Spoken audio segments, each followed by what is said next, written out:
무너진 교회론을 다시 세우라. 무너진 교회론을 다시 세우라라는 제목으로 하나님 말씀 나누도록 하겠습니다.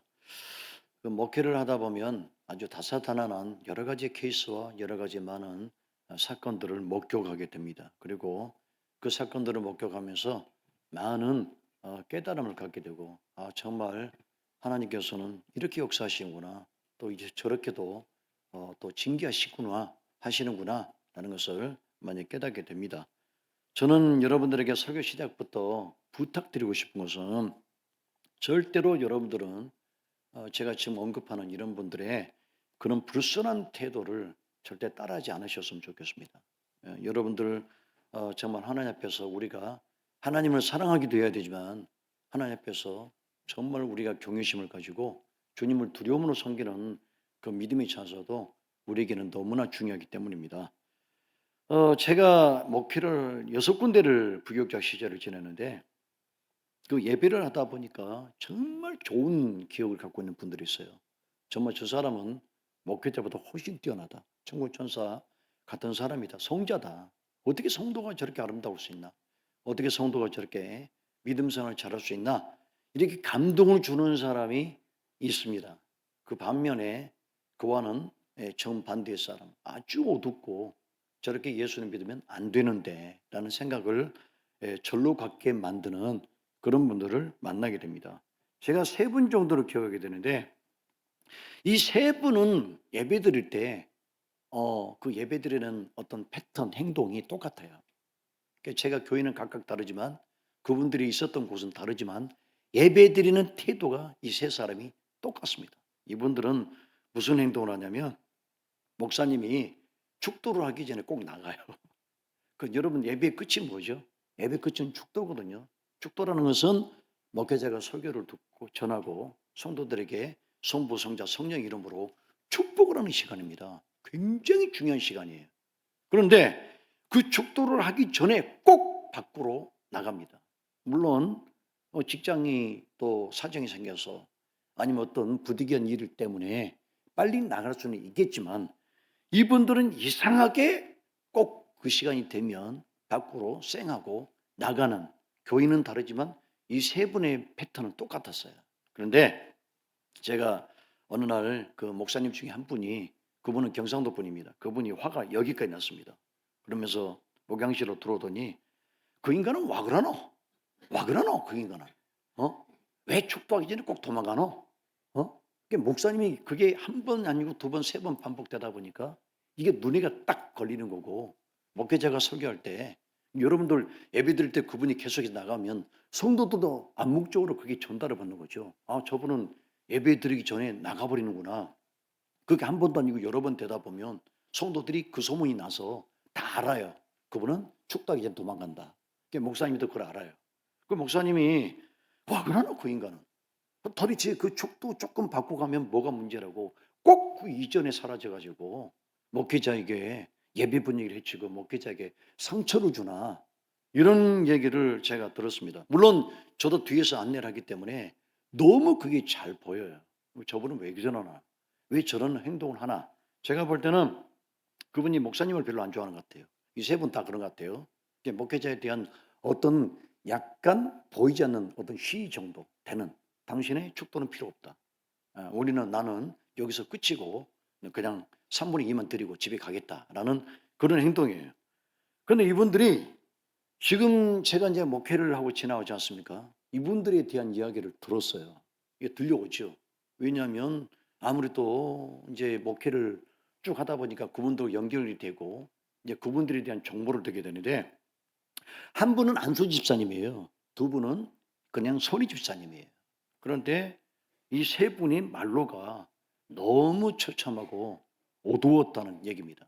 제가 그 결말을 여러분에게 얘기 들으면 모두 상처를 받을 것 같은데, 한 분은 어떤 일이 있었냐면, 이분은 목 아래로 마비가 됐어요. 지금 너무 오래됐죠. 40년 가까이, 30년 가까이 된 일이기 때문에 기억이 나지 않지만, 제가 그분 집에 신방을 갔을 때 이분이 목만 살아 있습니다. 머리 위만 살아 있어요. 그런데 말은 잘하지 못합니다. 그런데 예배를 드리는 동안에 처음부터 끝까지 울어요. 처음부터 끝까지. 저 눈물이 무엇을 의미할까? 지금까지 신앙생활에 대한 어떤 본인의 잘못에 대한 자책성 눈물일까? 아니면 자기 신세에 대한 한탄의 눈물일까? 저는 그 생각을 하게 됐고, 이번 외 나머지 두 번은 더 이상 얘기할 필요가 없습니다. 굉장히 심각한 결과를 가정 가운데 본인 가운데 주어진 것을 제가 봤거든요. 더 이상 여러분에게 충격적이기 때문에 얘기하지 않겠습니다. 자, 그런데 갈라디아서 6장 7절에 보면 여러분 이런 말씀입니다. 스스로 속이지 말라. 하나님은 업신여김을 받지 아니하시나니 사람이 무엇으로 심든지 거두리라. 저는 이 말씀을 머릿속에 굉장히 깊게 담아두었습니다. 여러분, 하나님 어떤 분이라고요? 옛날에 이 업신여김이라는 말이 만올이라는 단어로 옛날에는 번역을 했는데, 지금은 성도들이 만올이라는 말을 잘 못 알아들어서 바꿨습니다. 무슨 뜻으로 바꾸냐면 업신여김이라고 바꿨어요. 하나님 어떤 분이라고요? 업신여김을 받지 않는다. 하나님은 무시당하는 걸 너무 싫어한다. 감히 위대하고 위대한 세상의 창조자인 하나님께서 한갖 피조물에 먼지에 불과한 한 줌에 불과한 그 인간이 하나님에 대해서 불순한 태도로 보였을 때 하나님은 절대 용서하지 않겠다라는 것이 갈라디아서 6장 7절에 들어있습니다. 자, 들어보십시오. 스스로 속이지 말라. 하나님은 업신여김을 받지 아니하시나니 사람이 무엇으로 심든지 그대로 거두리라. 자, 여러분, 우리가 꼭 하늘에 대고 삿대질하면 하나님을 명예로 시추하는 일일까요? 그렇지 않습니다. 우리가 하는 그 행동 하나하나가 하나님을 기쁘게 할 수도 있고 하나님의 감정을 몹시 상하게 만드는 그런 일이 될 수도 있습니다. 여러분 꼭 이걸 기억해 두셔서, 우리 교회는 그런 분이 한 분도 없었는데 다행히 20년 동안 한 분도 없어서 너무 감사한데, 여러분 절대로 기억하셔서 예배 드릴 때 하나님 앞에 정말 정성을 다하고 또 그리고 하나님의 심기를 살필 수 있는 그런 여러분의 지혜로운 예배가 되기를 바랍니다. 자, 요즘 한국교회가 병들었답니다. 가깝게는 지금 가장 큰 문제가 교회 사유화예요. 교회 사유화. 이것은 성도들의 문제라기보다는 목회자의 문제가 더 많이 치중이 되고 있습니다. 무슨 얘기냐면, 교회를 자기가 개척했잖아요. 저도 교회를 개척했습니다. 그럼 이것이 제 거예요? 제 건가요? 물론 이 교회는 제가 제 이름으로도 등록이 돼 있지 않고 등기돼 있지 않고 교회라는 공식적인 이름으로 돼 있습니다. 왜냐하면 제 것이 아니기 때문에. 그렇죠, 여러분? 그런데 문제는 한국 교회가 이것을 성전을 갖다가 개척으로 해놓고 그것을 사유화시킵니다. 내 거라고 하는 거죠. 이게 병 중에 병이에요. 여러분, 주의 종은, 참된 주의 종은 주의 일을 하고 나서 항상 주님 앞에 고백해야 될 게 뭐냐? 주님, 저는 무익한 종입니다. 예수님께서 누가복음 17장 10절에 이렇게 말씀하십니다. 이와 같이 너희도 명령받은 것을 다 행한 후에 이르기를 우리는 무익한 종이라, 우리가 하여야 할 일을 한 것뿐이라 할지니라. 예수님께서 우리에게 무엇을 말씀해 주셨습니까? 우리는 무익한 종입니다. 주님, 제가 한 게 뭐가 있습니까? 주님, 제가 그거 한 거 아닙니다. 저는요, 주님의 뜻대로 주님 명령대로 행했을 뿐이지 제가 무엇을 했습니까? 이 고백이 진실된 고백이고 그게 진짜 참된 종의 자세라는 거예요. 자기가 방송 세우고 자기가 북교한 선교했다라고 나발거리고 돌아다니고 그러면서 그걸 자랑하고 하나님의 빛을 드러내지 않고 자기 빛을 드러내는 사람들, 여러분 이게 뭘까요? 이게 사뿐이에요. 그런 사람 설교를 들으면 안 됩니다. 이 사람은 절대 성도들을 쭉정이 갈아주려 만드는 사람이에요. 자신과 똑같은 복제품을 만들어낼 거예요. 지금 그런 사람들이 판치고 있거든요. 유명해지기를 원하거든요. 자기 빛을 발하기를 원하거든요. 하나님 빛은 없거든요. 그 다음에 여러분, 사도 바울이 이렇게 얘기합니다.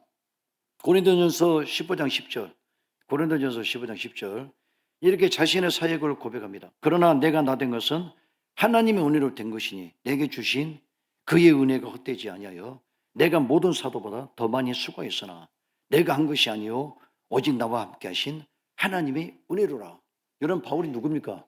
바울이 로마 제국의 복음의 초석을 닦은 사람이 바울이에요. 네? 로마 제국의 복음의 초석을 닦은 사람, 그리고 예수님이 부르신 12 제자보다도 더 많은 영향과 업적을 성취한 사람이 바울입니다.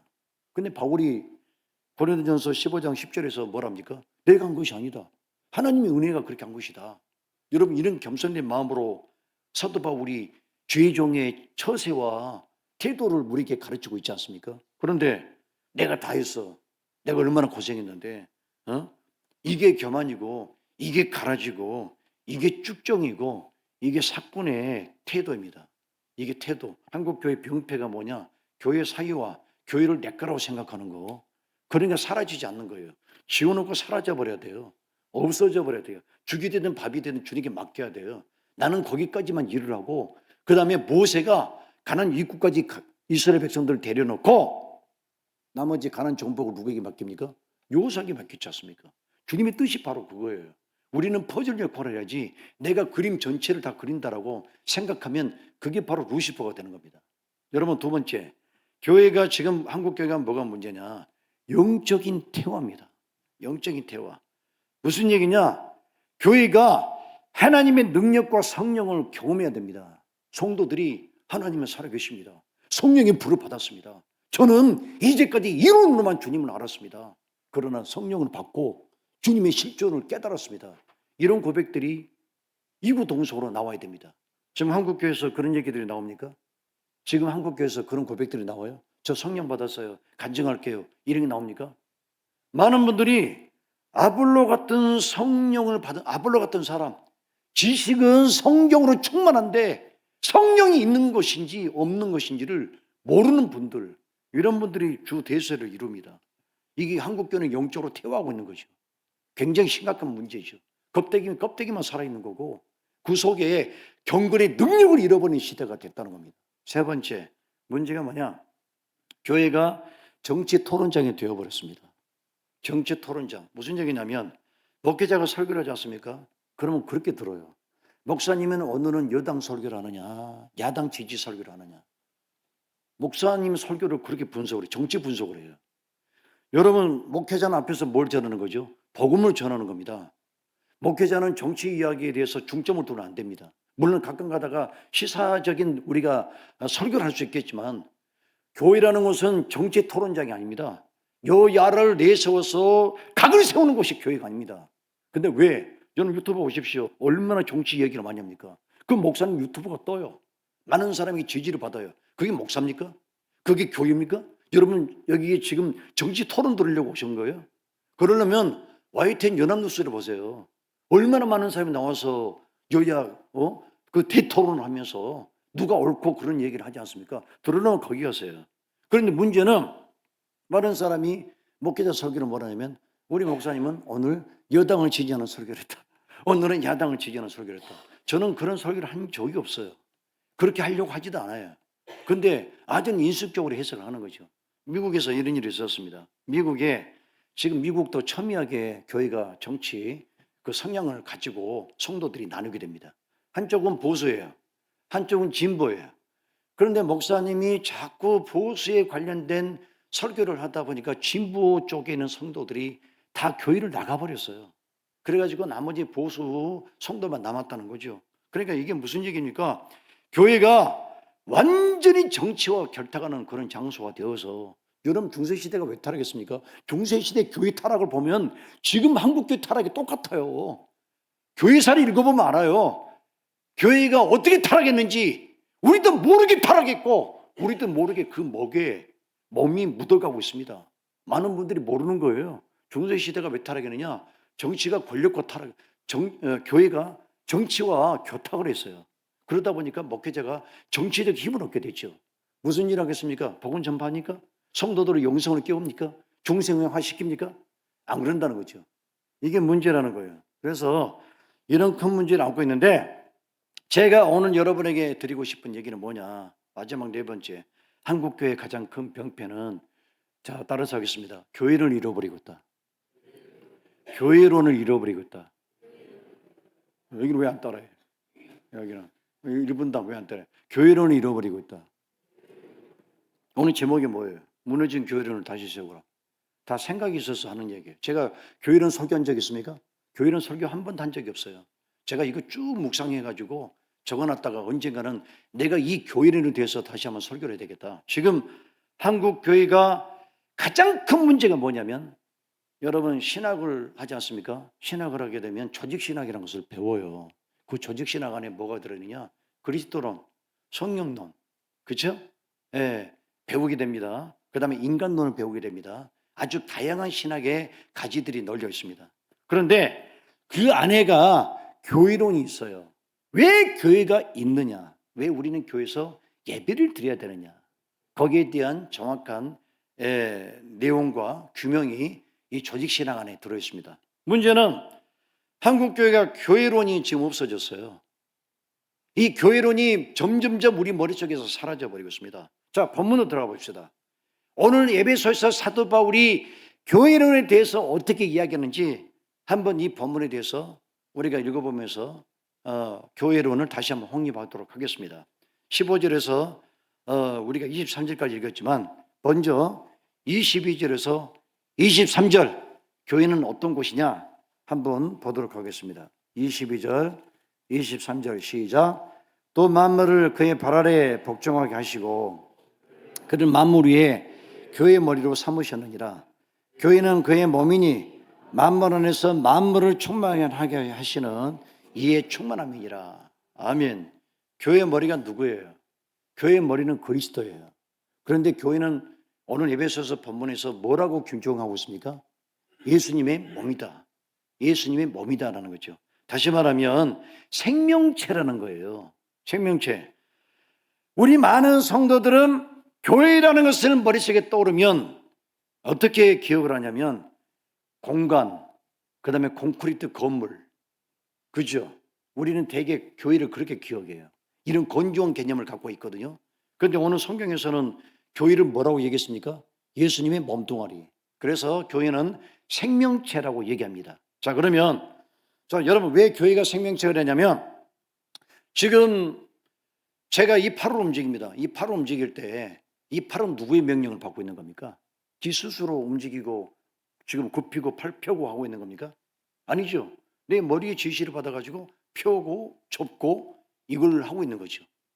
교회는 왜 예수님 몸이냐? 우리는 예수님의 명령에 대한 말씀을 듣고 우리는 실천하고 움직이고 아멘하고 따르고 있는 거예요. 그게 교회입니다. 그러니까 교회는 예수님 몸이 맞죠. 아주 적절한 해석입니다. 또 하나, 이 교회가 주님의 몸이라는 것은 무엇을 말하느냐? 무엇을 말하냐? 교회는 그만큼 중요하다는 거예요. 교회는 그만큼 중요해요. 엄청 중요해요. 자, 여러분, 요즘에 한국 교회가 어떻게 여러분 교회론을 가르치느냐? 여러분, 우리 그 통합 측 교리에도 나오고 교리에도 나오고 그 교리는 성경을 기반으로 만든 거예요. 교회가 두 가지예요. 하나는 보이는 교회, 하나는 보이지 않는 교회. 그럼 보이는 교회는 어떤 교회를 얘기할까요? 지금 이 건물을 말하는 거예요. 이 건물을. 이게 보이는 교회. 그럼 보이지 않는 교회는 뭘까요? 자, 잠자지 말고 눈 뜨고 들으세요. 잠자지 말고 눈 뜨고 들으세요. 맨날 잠을 자고 있어. 눈 뜨고 들으세요. 굉장히 중요한 얘기니까. 자, 교회 보이지 않는 교회는 뭐예요? 보이지 않는 교회. 대답해 보세요. 저 오늘 설교를 조금 여러분 리버럴하게 하겠습니다. 보이지 않는 교회가 뭐냐고. 성도들이 모이는 그 모임이 보이지 않는 교회예요. 성도들이 카페에서 모이지 않습니까? 거기서 예배를 드리고 나누잖아요. 그게 교회가 되는 거예요. 어느 장소를 불문하고 나가서 모여서 예배를 드리면 그게 보이지 않는 교회가 됩니다. 이 두 가지 보이는 교회와 보이지 않는 교회가 합쳐져서 교회라는 개념이 형성이 되는 거예요. 그런데 지금 한국교회가 어떻게 지금 흘러가고 있느냐? 이 보이는 교회가 교회라고 생각을 안 해요. 이 건물이 교회라고 생각을 안 해. 뭐라냐면 아니 뭐 구약에 솔로몬 성전 지어놨는데 이스라엘 백성들이 타락했더니 솔로몬 성전을 싹 주님께서 파괴시켜 버렸고, 그러니까 성전이 그 어떤 하나님의 예배의 본질은 아니다. 우리가 예배드리는 그 모습, 장소를 불문하고 산에서 드리든 개천에서 드리든 우리가 모이면 그게 교회다. 그래서 지금 한국 교회는 교회론이 어떻게 가고 있습니까?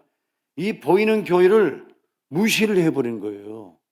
경시를 하는 거죠. 옛날에는 우리가 이 보이는 건물을 너무 중요하게 생각해서 서로 청소하고 닦고 제초 작업을 하고 성도들이 피땀 흘려서 교회 건물을 유지하려고 그랬는데 지금은 이 보이는 건물을 교회라고 가르치지 않고 우리가 모이는 그 모임, 집에서 모이든 어디서 모이든 그게 예배가 되다 보니까, 그게 교회가 되다 보니까 이제는 한쪽 반대급부가 발전해버리고 극단적인 교회론을 가게 된 거예요. 자, 여러분, 그러다 보니까 무슨 일이 벌어진 줄 아십니까? 우리 그 교회 건물 없이 교회 짓지 않고 예배드려서 부흥한 사람이 두 사람 있습니다. 누구죠? 첫 번째, 한국의 이재철 목사님이에요. 이재철, 그 정명여자고등학교인가? 그 여자고등학교 강당을 빌려가지고 예배를 드렸고, 저도 가봤습니다. 성도들이 뭐라냐면, 굉장히 성전을 짓지 않고 예배드리는 그 목사님을 위대하게 생각하고, 그 다음에 김동호 목사가 그 성실됩니까? 거기 강당을 빌려가지고 예배를 드렸고, 분당 이찬수 목사가 또 강당을 빌려서 예배를 드렸고, 그러다 보니까 성도들이 거기 많이 몰려들었어요. 이유가 뭔지 아십니까? 성도들이 어떻게 생각하냐면, 교회를 짓지 않고 예배드리는 그 예배, 그분이 굉장히 경건하고 그 다음에 건강하고 소탈하고 진정 성경에 접근된 가까운 목회를 하고 계신다라는 그런 생각을 갖게 됐습니다. 자, 그러면 성도들이 왜 그런 생각을 갖게 됐느냐? 한국 교회에서 교회 건물을 크게 짓는 것에 대해서 열광하는 시대가 왔었어요. 교회를 크게 지어놨더니 아파트 성도들이 몰려오더라. 그래서 교회에다가 온갖 좋은 시설을 다 집어넣고 교회를 짓다 보니까 성도는 꼴랑 50명인데 교회 건물은 한 50억, 한 100억 정도 빚이 있습니다. 무슨 일이 벌어집니까? 목사님이 이자 내기도 어려워요. 자신 사례비도 못 받아요. 그래서 성도들 앞에 자꾸 설교를 하죠. 헌금하십시오, 헌금하십시오. 지금 우리 교회 재정이 너무 어렵습니다. 그래서 성도들이 질려버린 거예요. 아니, 교회 갔더니 은혜를 받아야 되는데 맨날 목사님이 지난주도 헌금 설교하고 이번 주도 헌금 설교하더라. 그래가지고 이 교회 건물에 대한 부정적인 시각이 형성되기 시작했습니다. 그때 무슨 일이 벌어졌습니까? 교회 건물을 짓지 않고 모처에서 어떤 임대 형식으로 교회를 빌려서 예배드리는 그런 분들이 더 거룩하고 더 완벽한 교회론을 갖고 있는 것으로 성도들이 인식을 하고 있는 거예요. 제가 오늘부터 여러분에게 이것이 얼마만큼 큰 문제를 한국교회에 일으키고 있는지 제가 그 병폐에 대해서 얘기를 하겠습니다. 자, 교회가 몇 가지라고요? 교회는 보이는 교회, 보이지 않는 교회. 그런데 지금 무엇을 중요하게 생각한다고요? 보이는 교회는 성도들이 눈 밖으로 내보내버렸습니다.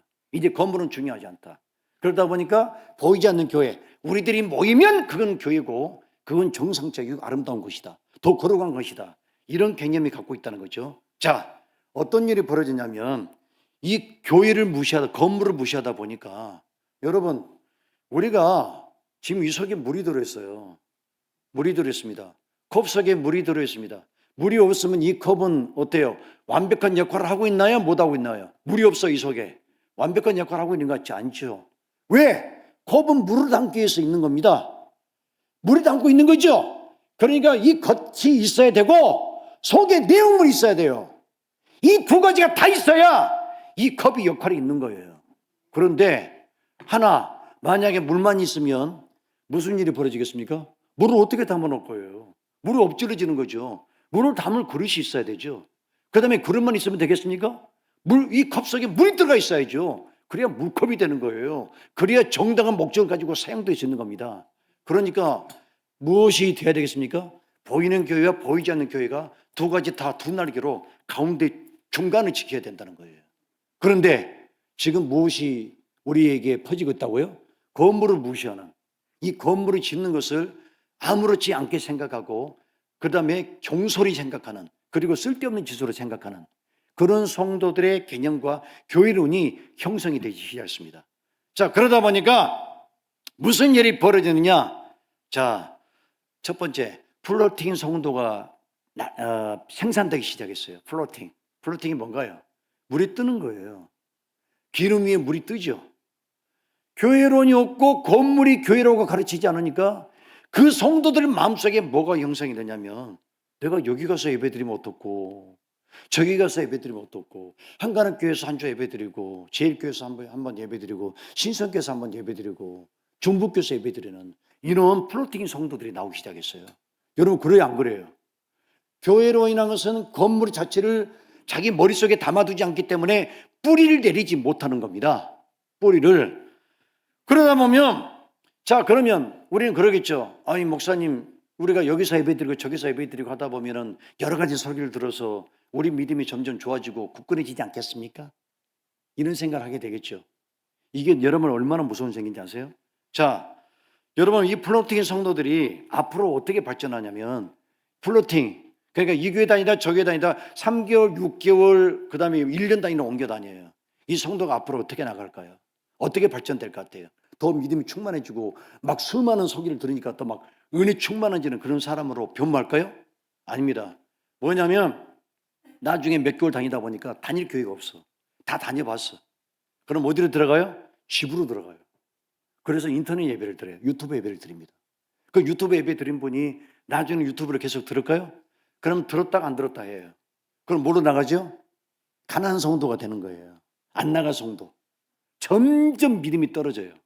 그럼 이 플로팅 성도는 결국에는 어디까지 간다는 겁니까? 가난한 성도가 되는 거죠. 교회를 안 다녀버려요.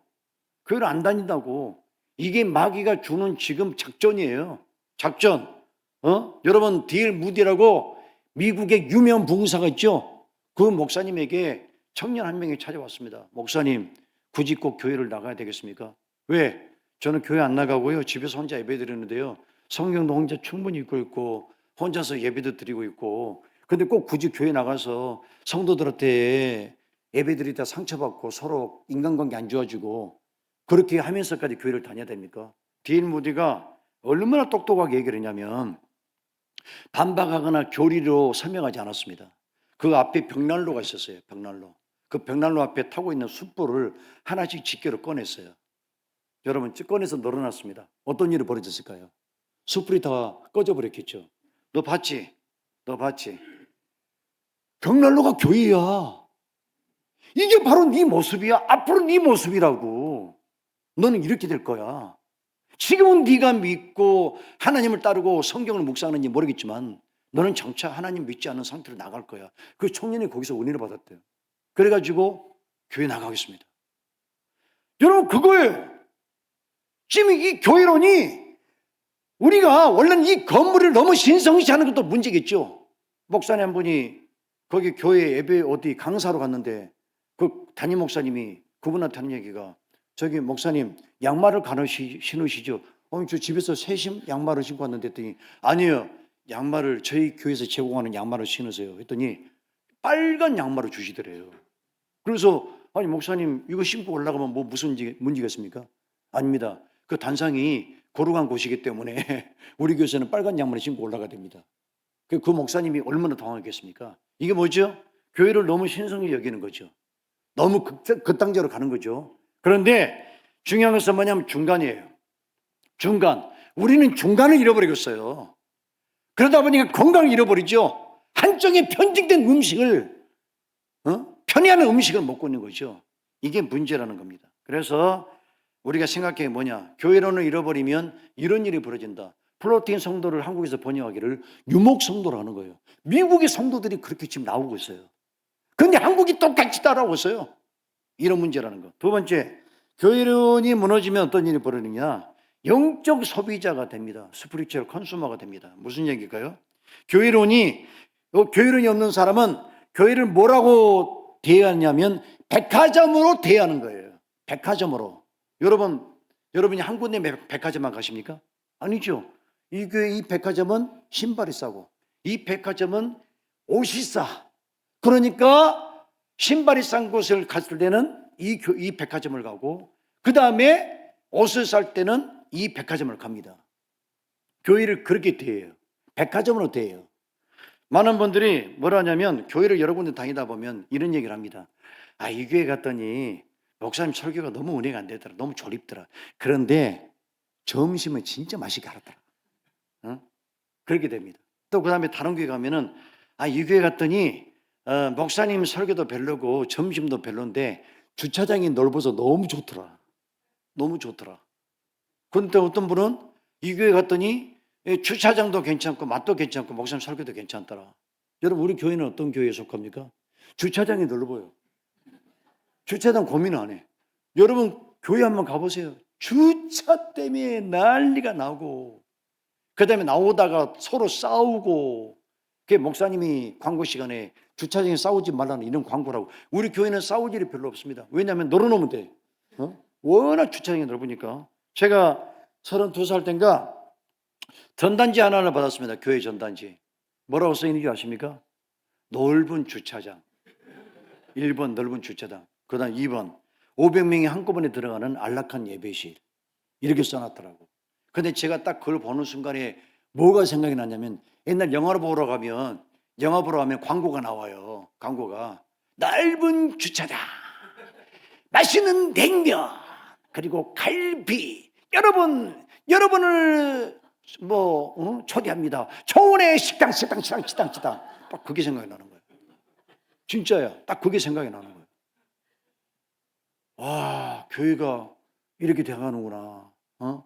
성도들이 왜 이런 걸 하냐면, 성도들이 그런 걸 찾아요. 그런 걸. 주차장 넘냐? 그렇게 성령이 내리냐? 은혜가 있냐? 살아있는 교회냐? 이건 없어. 찾지도 않고 그런 편리시설을 찾아서 교회를 가는 거예요. 그러다 보니까 무슨 일이 벌어지죠? 목사님들이 교회를 크게 짓다 보니까 무슨 일이 벌어집니까? 헌금을 많이 해야 되니까. 그러다 보니까 교회론이 없어져 버렸어. 보이는 교회를 무시하게 돼버렸다고요. 이것들이 악순환으로 이루어지는 지금 시대가 바로 지금입니다. 그렇습니다. 우리 교회는 넓은 주차장, 맛도 좋고, 그 다음에 설교도 그럭저럭하고, 최소한 고통스럽지는 않죠, 여러분. 그죠? 중간에 설교 듣다가 뛰쳐나간 사람 없었어요, 우리 교회에. 거의 없었어요. 큰 문제 없었습니다. 세 번째, 교회를 무너지면 무슨 일이 벌어지느냐? 세 번째가, 이 교회의 부재는 건강한 종통한 교회 울타리를 싫어하게 됩니다. 교회론이 없으면 무슨 얘기인지 아시겠습니까? 제도공 교회를 싫어하는 거예요. 교회가 제도를 가지고 만들어진 교회들 있죠. 그걸 싫어해요. 왜? 교회론이 없으면 내가 왜 이 교회 울타리에 있는지를 답답해하고 화를 냅니다. 여러분, 양은 어디에 있어야 됩니까? 울타리 안에 있어야 돼요? 밖에 있어야 돼요? 울타리 안에 있어야 돼요. 밖에 있으면 사자나 맹수에 의해서 죽임을 당합니다. 여러분, 어떤 사람이 교회를 갔습니다. 왜? 그 교회에 불만이 많아가지고. 그런데 어떤 교회를 갔는데, 어떻게 기존 교회에 그렇게 문제점을 잘 지적을 하더래요. 너무 은혜를 받아버린 거예요. 그래 내가 나오길 잘했지. 그래, 그 교회가 문제고 한국 교회가 이렇게 문제인데 이 교회가 너무 그걸 잘 지적한다. 은혜를 받았는데 그 교회를 자세히 살펴보니까 그게 신천지 교회였어요. 여러분, 기존 교회를 가장 잘 비판하는 교회가 어딜까요? 신천지 교회예요. 이단 사이비들이 그걸 잘 비판해요. 그러니까 결국에는 교회 울타리 안에 있는 것을 거부하고 교회론이 부족한 사람은 밖으로 뛰쳐나가게 됩니다. 이걸 꼭 기억하셔야 됩니다. 자, 바울이 오늘 에베소 교회에서 건강한 교회가 뭐냐? 그 건강한 교회가 뭐냐? 15절에서 19절까지 정확하게 우리에게 얘기해 줍니다. 자, 하나씩 보면서 말씀을 마무리하도록 하겠습니다. 자, 15절 같이 한번 읽겠습니다. 시작. 이로 말미암아 주 예수 안에서 너희 믿음과 모든 성도를 향한 사랑을 나도 듣고. 아멘. 에베소 교회는 어떤 교회였어요? 에베소 교회는 사도 바울이 사랑을 들었다잖아. 에베소 교회가 서로 사랑하는 것을 들었다 하지 않습니까? 그러니까 교회론이 확립된 교회는 사랑이 있어요. 사랑이. 여러분, 교회가 왜 사랑이 있는지 아십니까? 교회가 성도들이 오랫동안 같이 신앙생활을 했어. 15년 동안 20년 동안 같이 했습니다. 무엇이 생길까요? 너무 반가워져. 이제는 교회 성도가 형제보다 더 가까워져. 그렇게 오랫동안 신앙생활을 지속했으면 성도들이 사랑하지 말라고 해도 사랑이 생겨요. 그 교회라는 것은 교회론이 확립돼서 오랫동안 지속된 교회는 자동으로 사랑이 생깁니다. 그 얘기하는 거예요. 두 번째. 자, 17절 다 같이 한번 읽겠습니다. 17절 시작. 우리 주 예수 그리스도의 하나님 영광의 아버지께서 지혜와 계시의 영을 너에게 주사 하나님을 알게 하시고. 아멘. 자, 교회 그 건강한 교회는 성령의 임재를 경험하게 됩니다. 성령 임재를 모두가 깨달아요. 우리 교회 왔더니 우리 교회는 정말 은혜가 있고 성령이 기름 부심네. 이걸 깨닫게 돼요. 그래서 건강 교회가 바로 그런 성령의 임재가 있는 것입니다. 그 다음에 세 번째 18절 시작. 너희 마음의 눈을 밝히사 그의 부르심의 소망이 무엇이며 성단에서 그 기업의 영광의 풍성함이 무엇이며. 아멘. 자, 건강한 교회는 어떤 특징을 띠냐면 성도들이 교회를 통해서 천국을 이해하게 돼요. 자, 그러면 왜 교회를 통해서 천국을 이해하게 될까요? 교회는 천국의 모형이에요. 교회는 천국의 모형이라고. 그런데 이 교회 모형인 여기에서 우리가 서로 사랑을 느끼고 서로 자유를 느끼고 서로 교류를 해요. 너무 기쁨이 있어요. 그러면 여러분 무엇을 느낄 수 있습니까? 무엇을 이해할 수 있습니까? 천국을 이해할 수 있는 거예요.